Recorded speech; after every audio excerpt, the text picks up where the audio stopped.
Russell viper. এই সাপের নামকরণের সাথে জড়িয়ে আছে এক স্কটিশ গবেষকের নাম। তিনি হলেন প্যাট্রিক রাসেল। ব্রিটিশ শাসনামলে তিনি এসেছিলেন ভারতবর্ষে। 1780 সালের ঘটনা। ইস্ট ইন্ডিয়া কোম্পানির কর্মকর্তারা সাপ নিয়ে বেশ আতঙ্কিত ছিল। প্রায় দিনই কোনো না কোনো সহকর্মীকে সাপের আক্রমণের মুখে পড়তে হচ্ছিল। তখন তারা খুঁজতে থাকে এমন একজনকে যে তাদের সহায়তা করবে কোন সাপ বিষধর আর কোনটি বিষধর না তা বুঝতে। ঠিক সেই সময়ই প্যাট্রিক রাসেল ভারতে এসেছিলেন এই অঞ্চলের প্রাকৃতিক ইতিহাস অধ্যয়ন করতে। 1781 সালে স্কটিশ প্রকৃতিবিদকে নিযুক্ত করে ইস্ট ইন্ডিয়া কোম্পানি।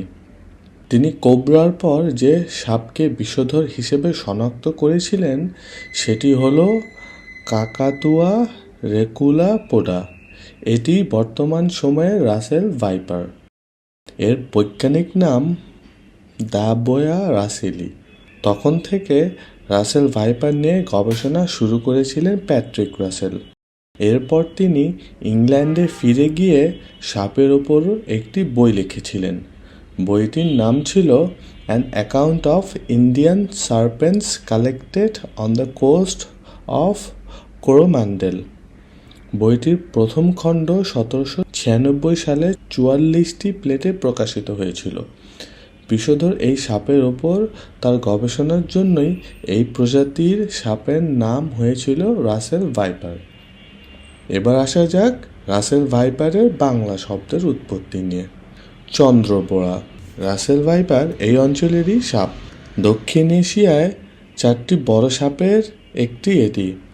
বাংলাদেশের বরেন্দ্র ভূমি অর্থাৎ রাজশাহী অঞ্চল ছিল এর বিচরণস্থল। তবে এখন তা ছড়িয়ে পড়েছে। সেখানে এটি উলু বোড়া নামেও পরিচিত। ভারতের অনেক সাপের বর্ণনা করেছিলেন প্যাট্রিক রাসেল, যার অন্যতম ছিল চন্দ্রবোড়া ও উলুবোড়া। নামটি হিন্দি শব্দ থেকে এসেছে, যার অর্থ যা লুকিয়ে আছে বা লুক্কায়িত। উড়িষ্যার ভাষায় এই সাপটিকে চন্দ্রবোড়া বলা হয় এবং বাংলায় চন্দ্রবোড়া বলা হয়, কারণ এটি তার শরীরের উপর গোলাকার বা স্পষ্টতই চন্দ্রচিহ্ন বহন করে।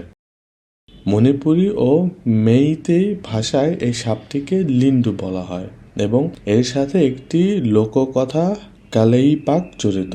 মারাঠি ভাষায় এই সাপটিকে ঘোনাস বলা হয়।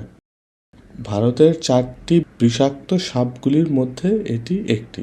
তবে এখানে লক্ষণীয় যে চন্দ্রবোড়ার কামড়ে গড়ে 72 ঘন্টা বা 3 দিনের পরে রোগীর মৃত্যু হতে পারে। বিশেষজ্ঞদের মতে রোগীর অন্যান্য কোনো অসুস্থতা না থাকলে 72 ঘন্টার আগে রোগী সহজে মারা যায় না।